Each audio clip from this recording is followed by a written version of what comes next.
But he can easily just ignore you at that point, right? And the illusions are super annoying with your spear is going to be less useful. He can always just doppel out of the arena. Yeah, this is certainly not a fun matchup. But on the other hand, the Phoenix is sort of an all right hero against the PL. Can be kind of annoying to play against. So good from that perspective. And EHOME are going to have lots of opportunities here to counterpick the PL with the remainder of their draft. Yep. One cool little interaction, I suppose, with the Mars up against the PL is that when you use the spear, it's only going to impale the real one. So it's a good way of stopping any sort of crazy juke. Well, what are they going to follow up with? So they're getting rid of the Storm Spirit on EHOME's side, so they don't want them to have that initiation, that follow-up after the Mars's mana pool is burnt. Ooh. Fire and Ice. All right, so I can see why they wanted to ban out the Storm Spirit, because they have not so much easy lockdown. Tons of team fight now, though. Tons of good opportunities to throw out a curse into a spear.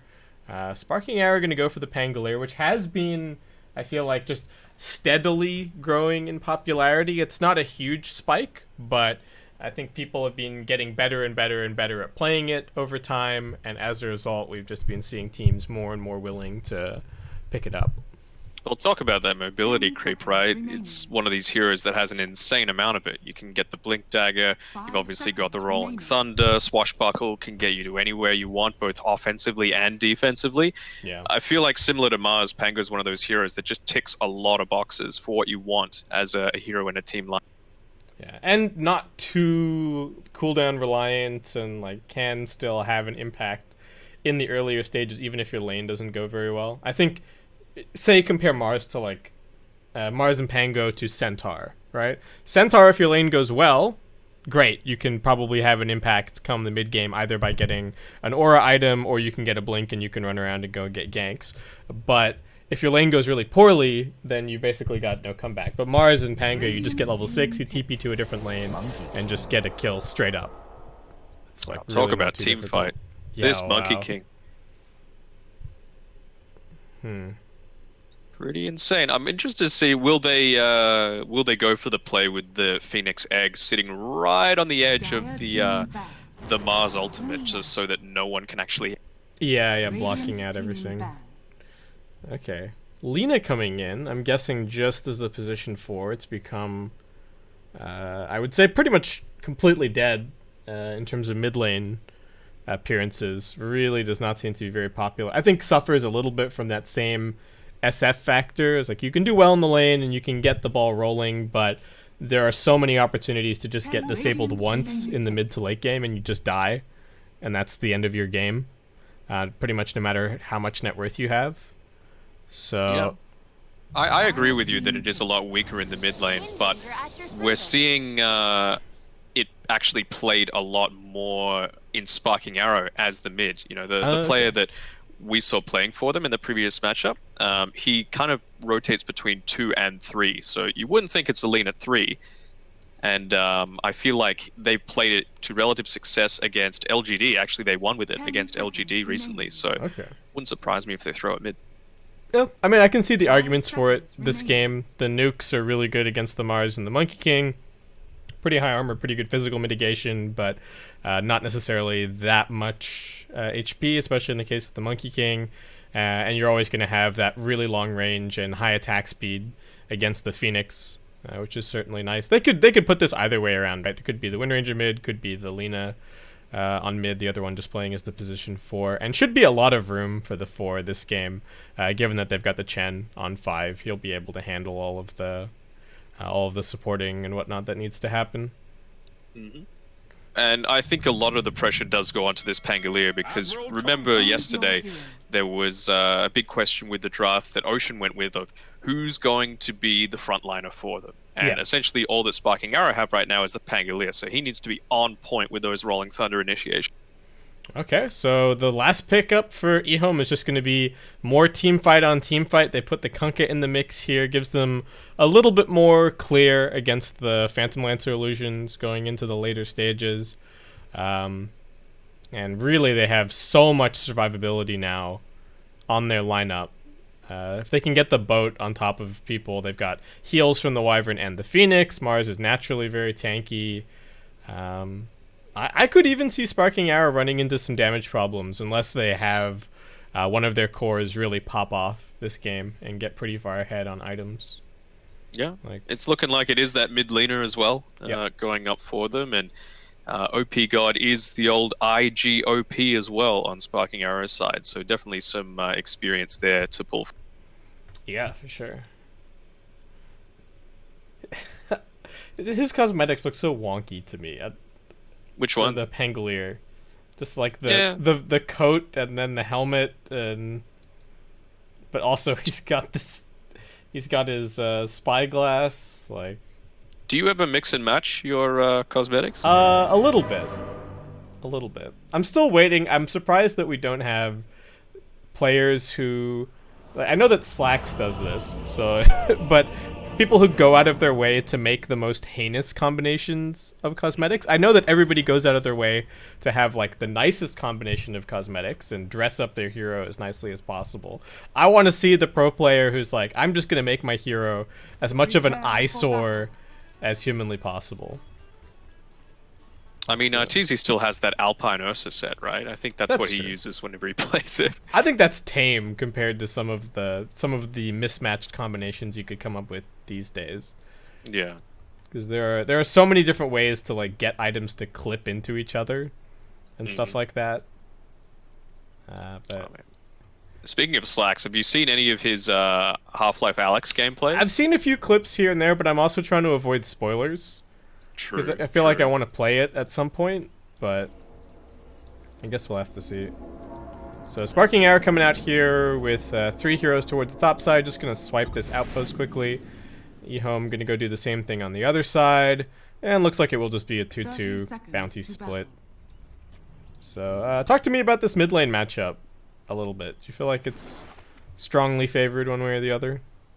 I mean, you always have to favor the range against the melee class, right? So DD should have a relatively easier time. They also recently buffed Lena's attack animations, so he's going to be attacking a little bit faster, makes him a lot easier to harass in lane, harass the Kunkka. The battle begins. Yeah, should be good. We'll of course always have to be careful once Kunkka gets towards that level 6.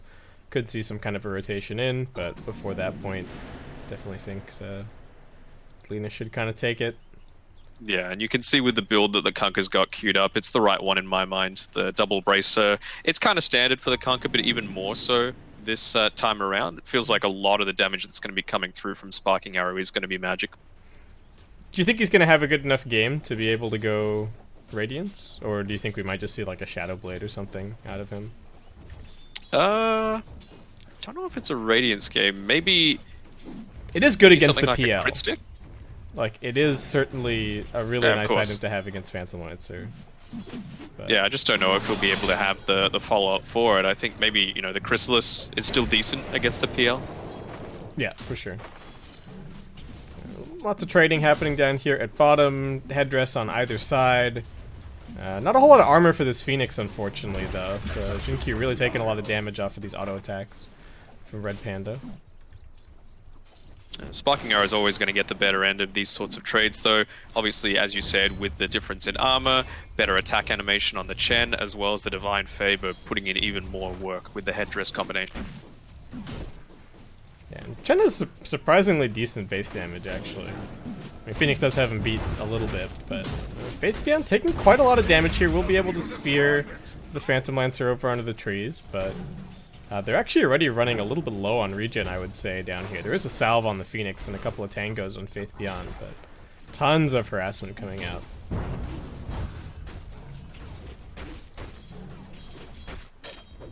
You can just see the little things, you know, despite the fact that he's holding a couple of mangoes. Oh, Chen. Alright, Chen gets brought down to bottom. Sticking around a little bit too long. We also have a go up at top. OP in some trouble, and we'll get brought down by the Splinter Blast. He swashbuckled in place and just immediately got slowed down. Sylar got the stacks up, and that is going to be 2 quick kills across the map for EHOME. Well, it was just a nice spear coming through there from Faith Beyond, catching out the Chen in a vulnerable position. Maybe just getting a little too confident, considering all of the harass that he was able to get out in the early game. Yeah, do you think he saw maybe there was some kind of an opportunity if they manned up? I guess Jinkyu and Faith Beyond were both getting a little bit low. Man, speaking of getting low, mid lane. And now Jinkyu actually looking for the rotation onto DD. He wants his kill on Nothing to Say. There's the Fairy Fire. Stun comes out. DD can't get the auto attacks off though. And realizing that he's dead, will just be brought down. That is a third kill for EHOME, less than 3 minutes into this game. Yeah, you can see Sparking Arrow realizing it, doing as much as he can now on Red Panda to continue to harass Faith Beyond. He knows the Phoenix isn't nearby to get any sort of respite happening. But Xinkyu, he's alright. He's going to stack up both the Ancient Camp as well as the Hard Camp. So doing a lot more for Nothing to Say on his Kunkka. That's going to be super nice for Kunkka. And even, you know, the early start so far, Kunkka doing fine in terms of CS. Felix throwing out a bit of harassment up top, but Innocence and Sylar seem to still be doing just fine. And it's going to force the defensive swashbuckle out of OP. Do you like this position for Windranger? Like, what's the idea here? Is it just because it's decent in lane against the Monkey King? You're not going to give away any stacks and power shot, I guess, knock him down from trees later on. I like it more than the 3 that we saw yesterday, that's for sure. True, yeah. I mean, you have to think that they have a strategy in mind for it. They did use their last pick on it. Granted, it wasn't the last pick of the entire draft, but yeah, it's always good against the Monkey King. Good for some vision. You can't really do all too much as the Wyvern to block out the damage. Dive in at mid, they landed the Torrent. DD's in trouble. Looks like it's not quite going to be enough damage, but does force him all the way back. He'll be fine. Yeah, I can see the incentive here. And DD's got 2 salves. He got really unlucky just before. He tried to cancel Nothing to Say's salve, but he missed uphill. So he got the other half of it, basically. Jinkyu actually just going to stick around here and kind of jungle up level 3, perhaps. Which is pretty nice.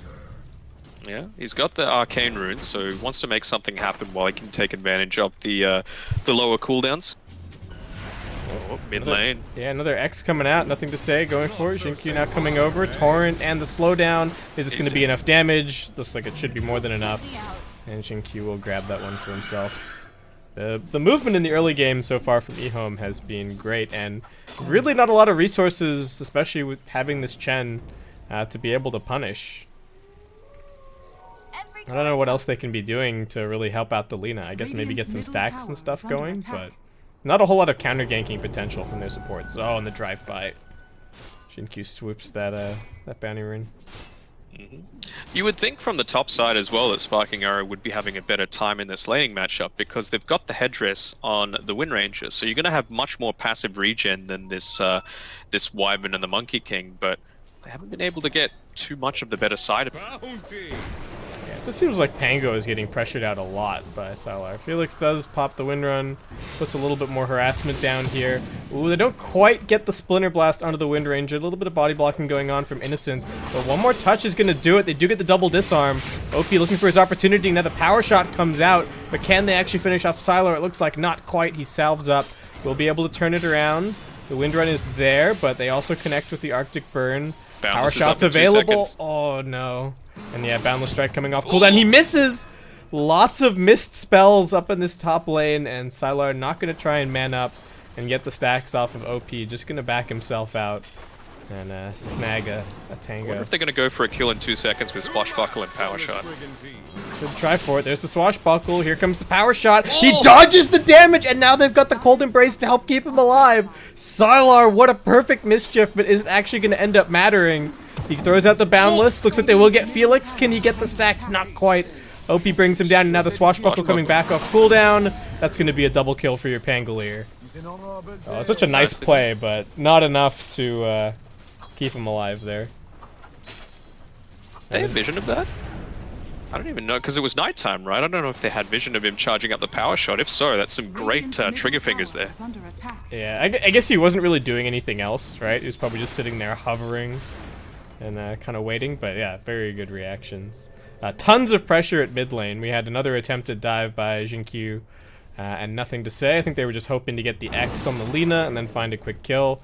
And with all of this pressure, Kunkka is started to kind of handily win this mid lane. Poor Faith Beyond, though, on the bottom side. He's left alone. He's got a good amount of levels, but now you've got this Harpy Stormcrafter constantly harassing him up. Yeah, it's been sitting here this entire time. It still has quite a lot of mana left. Not the best micro. Looks like it is going to die to this range creep. As we say that. He's got really good CS. 37 on the Mars. Looks like he's just been able... He got his Soul Ring early on, right? And now he can just spam the wave, Spear plus God's Rebuke, and get pretty much every single one. So, very nice early game for EHOME. And where does the playmaking come from Sparking Arrow? I mean, how close are they to their items? PL, he's building up eventually into a power treads. Don't think that's enough for him to take any sort of encounter. Lina, level 7, so I guess you can get a combo off with the Laguna Blade, but lacking a bit of, a little bit of mana right now. Maybe wait for the Chen to get level 6. Yeah, maybe they can get the Rolling Thunder going or something like that, but... what Lina. else? Oh. Trouble for Innocence. He's going to put himself under with the Cold Embrace and hope that help is on its way. Jinkyu is arriving soon. They don't quite get the slowdown onto DD, so he's going to be okay.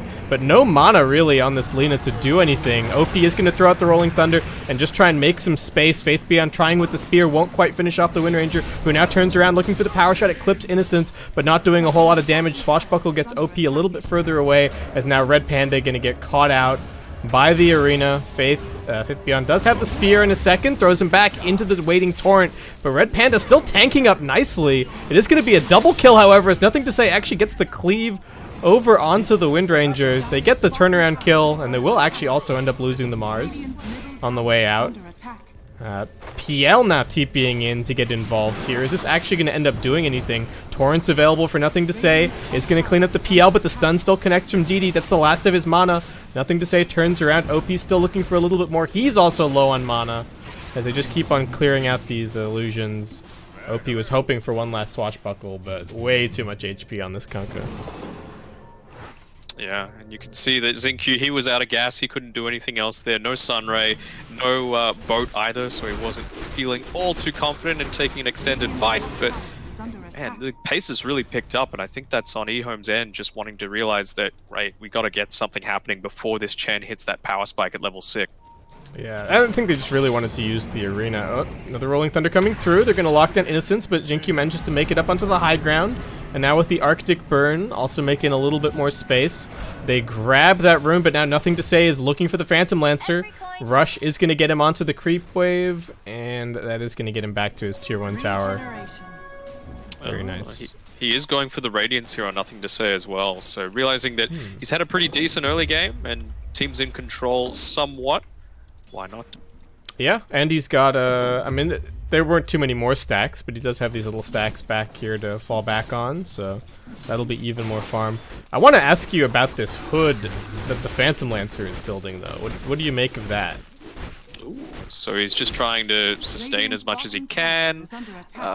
What's the magic damage that they've got coming through? They really want to dodge. I guess they want to go for any sort of extended team fight, because Windrunner, one of those heroes that doesn't super rely on the huge cooldowns. He just wants to take a lot of these little mini skirmishes, and then the longer a fight goes, the Chen's always going to be really impactful. Right. It is going to kind of gimp his initial farm, right? Just going for this as your first item instead of like a Yasha or even the Diffusal Blade to start out. Yeah, well, he's got, yeah, it's finished up. It's just the hood coming to him, so he's not going to finish up anything like a pipe. He just wants it for himself. He doesn't need to worry about the rest of his team. That's not his job, and now he's going into the Diffusal. But as you said, it is going to slow down the progression from the rest of his team. But the team's doing the right thing. They're pushing as 3 onto this top side, creating some pressure and distracting the rest of EHOME away from what PL's trying to do. They do have some decent gold on this Wind Ranger. Felix has been able to pick up a Javelin, so he's going to be a pretty big threat for especially the supports, but also maybe even the cores in some of these upcoming fights. And lots of tower trading happening across the map. We've already had both of the tier 1's bottom taken out. Now the mid tier 1 going to be taken by Nothing to Say, as the top tier 1 also gets taken out. Did they get the last hit up here? Looks like No. no. Just missed it. And not a huge deal, but does still matter a little bit. Lena's got the Aether Lens now. Certainly nice. Has recovered her game reasonably well, but we can still see the lasting impact of all of that Jin-Q pressure on mid lane in the discrepancy between the Kanka and the Lina. And it feels like with that Aether Lens, yeah, it's handy to have as a Lina, but it just makes me feel like they're going all in on this 4 protect 1 style strategy. They want to enable PL as much as possible, whereas it's a lot more of a balanced spread across EHOME's line. They're hoping for this gank on Jin-Q up top, it seems like, but they can't really afford to dive too deep. Like they have to land a stun or interrupt his dive or something.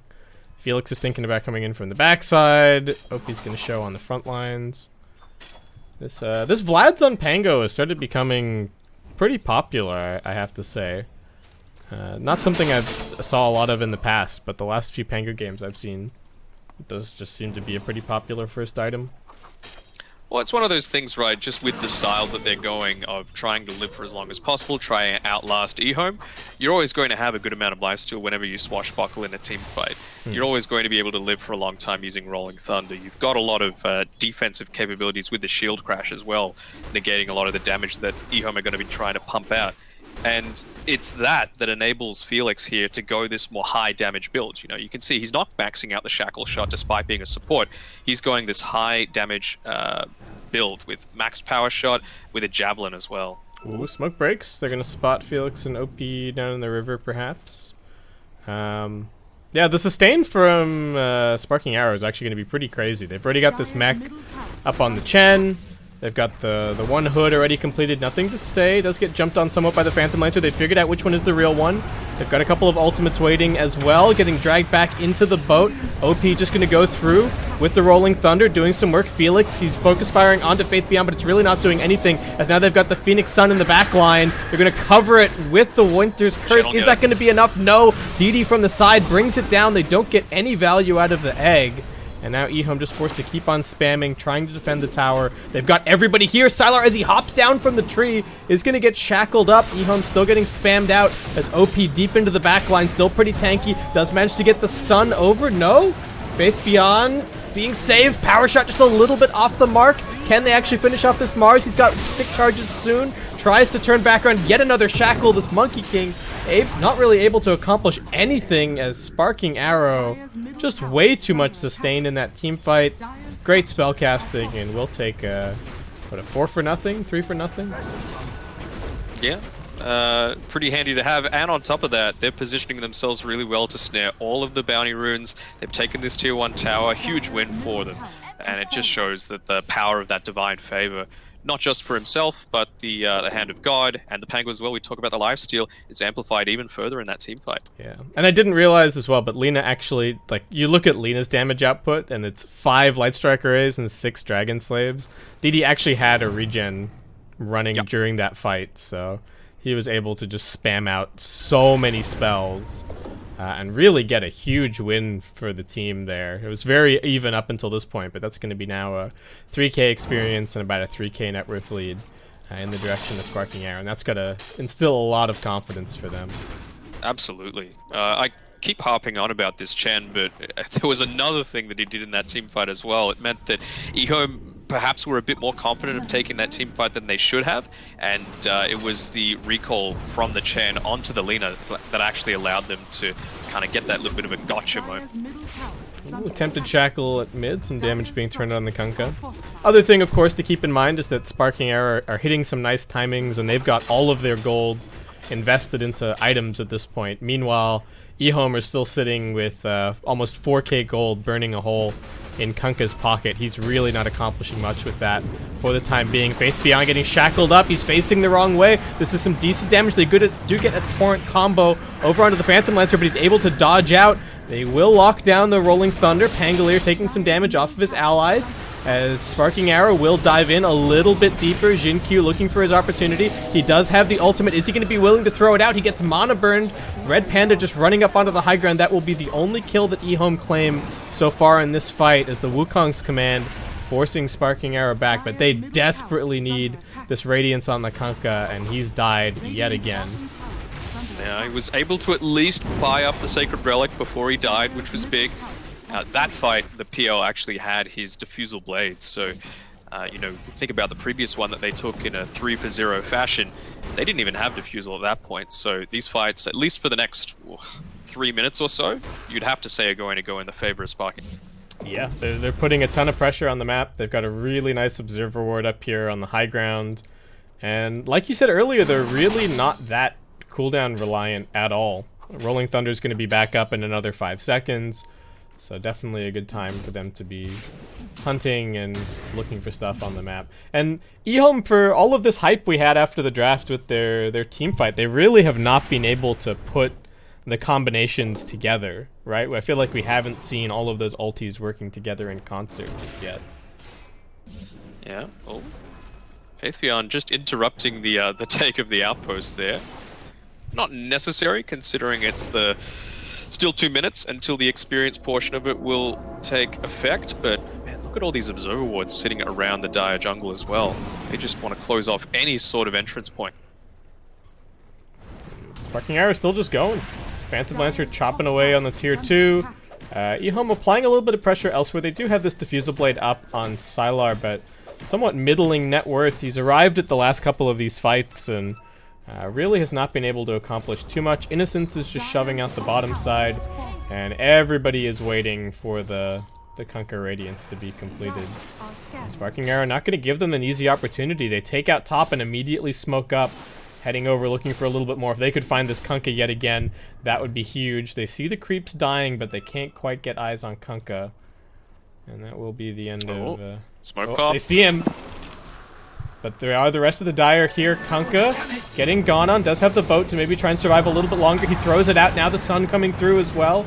OP, what's he going to do? Sylar unfortunately jumps straight into the Rolling Thunder. Looks like it is going to be the Wind Ranger just left for dead. They're getting a little bit more locked in on the other side. Pangolier stuck on the tree, so not taking any damage from the arena. Tries to hop out. Doesn't have the swashbuckle. OP still surviving. The shield craft helping keep alive a little bit longer. PL. Sylar. They've got the Laguna Blade. Faith Beyond being healed up by Innocence, but locked down. The nuke's coming through from Sparking Arrow, and that will be a kill. This PL. Oh, another double damage PL. Great curse. And that is going to be maybe a kill. Not quite a long enough duration. And DD is going to actually end up surviving there. That looked a little bit scary. But unfortunately, it's only the level 1 curse. And Innocence now getting spotted in the trees. Goodbye, mana. Yeah, there's no way to get him out of this one. It was a nice attempt, but actually ends up being a fairly well turned around team fight. So Felix did buy back in the midst of all of that. But still, that's a trade that Sparking Arrow are going to be more than happy to take. And finally we have this Radiance up on the Kunkka, but already a 7k lead in Sparking Arrow's favor. Yeah, I mean, we kept talking about the ult top. Yeah, he's dead. Ugh, that's not what you want. He's having a really rough game, actually. Let's see now. 1-3-3. Monkey King pick maybe not working out the way that they would have hoped. Yeah. I mean, in theory, EHOME's draft looked really nice in terms of team fight and everything that went along with it, but it could just simply come down to this this style of item build that they've gone. You know, you mentioned before 4k net worth being on this Kunkka while it wasn't actually being used was a big impact. And even now on the Mars, you've got 1,200 gold that's he's wanting to put towards this Blink Dagger, but in the past 3 fights, it's just been doing absolutely nothing. And with that, Sparking Arrow easily head into Roshan, clean that up. They're going to put the Aegis over onto their Phantom Lancer. Oh, Faith Beyond getting caught out yet again. The nuke damage from DD, absolutely huge. OP helping out a little bit in there as well. And Lina, we had our doubts about Lina on the mid lane, but even after a rough start, DD has stuck the landing and had some terrific impact in these last few fights. Did we have doubts? I had some doubts. There we go. I had some doubts. I have not seen a lot of mid Lina, and I have not seen a lot of mid Lina work successfully, but... Yeah, I don't think you can pick it on its own merits, but when you go this style of creating space for a PL, and you know, as we can see, the PL's been doing a lot of work, even though he's only 2-0-4, he's easily leading the net worth, he's putting a lot of pressure on in these fights, and he's only coming in the exact perfect situation, whether it be having a DD or having a diffusal blade just completed, or, for example, they just reached their power spike with the Chen and the Lina had a regen route. It's not unnecessary fights being taken. Yeah, the decision making certainly being good. He thinks about having a little bit of a go here. This is a lot of confidence with the Aegis, especially given that his teammates are nowhere nearby, but don't think there's too much of a chance of him dying. Oh no, Sylar. Oh, not again. Oh, is he gonna survive? He's got some wand charges. Innocence maybe trying to help him out. Oh, the nuke! Oh, it's such a long range on the Lina. Let's bring him down. That's a wicked 6-streak. Sylar has just not been able to get any farm for the last few minutes. So did you see that when he actually got caught out? No, I didn't catch it. He actually primal stringed perfectly into a light strike array. Oh no. Oof. And now he's dead for 20 seconds. Phantom Lancer is already hitting their high ground. And they can just put him on the front lines. Still got 3 minutes left on this Absolutely, Aegis. no problem. Kunkka taking a ton of damage. He's going to be saved for now, but he's completely out of mana. And OP getting into the back lines along with the Phantom Lancer, just sowing absolute chaos. So much trouble for EHOME. They can't put the team fight together. They've lost their Kunkka. Finally, the arena goes down. They've popped the Supernova. They've popped the Winter's Curse, but not the best combination here, perhaps. They will finally get the Wukong's command out, but they've lost the Phoenix Faith Beyond, trying to moonwalk his way back into the fountain. Sylar also hiding up there, but Innocence has had enough. They didn't get any kills off of the teamfight combination, and that is going to signal the end for them here. GG is called. Yeah, I mean, if they're not going to win that team fight when they got basically everything that they wanted off, obviously Kunkka wasn't alive for it, and that's what they were hoping for. Monkey King still had about 10 seconds before he was going to respawn, but just realizing the strengths of their drafts on Sparking Arrow and showing why they're one of these strong teams within the China. Yeah, I love the way that there was just the early game, DD was getting pressured. They didn't freak out. They didn't try and send a bunch of unnecessary heroes to the mid lane. Everybody just chilled out where they were. Red Panda farmed up the mech in the jungle. They got their critical items, and then they just went and took it to EHOME. And maybe there were a few fights there that EHOME could have avoided. Maybe they needed to... I can see why they wanted to fight. They're like, hey, we're this amazing team fight lineup, and we have defensive spam for our buildings. But time and time again, they would try and execute the team fight, and they just couldn't quite get the layering of their spells quite right. And that was really what their supports were all about, right? If you're picking Phoenix and Winter Wyvern, you've got to be executing on these combos. Otherwise, what are they really bringing to the table? Yeah, I think it was some great positioning as well from this this Chen and the Windrunner. We can see everything, on the map, and EHOME, they only get their vision. And during these team fights, honestly, I wasn't noticing much of the Chen and the Windrunner until they actually got, for example, Chen pops his Hand of God. It's hard to not notice that. But other than that, if I can see everything and I don't notice them, that means that EHOME probably won't notice them either. And so they're putting themselves in really safe positions until they absolutely need to, until they need to be distracting and trying to take some of the attention away from some of their cores. So really nice support play as well from Sparking Arrow. And with that, Sparking Arrow now up 1-0 in this best of 3. We're going to head to a quick break. Don't go anywhere, guys. When we're back, it'll be game number 2 of Sparking Arrow Gaming versus EHOME here for CDA League.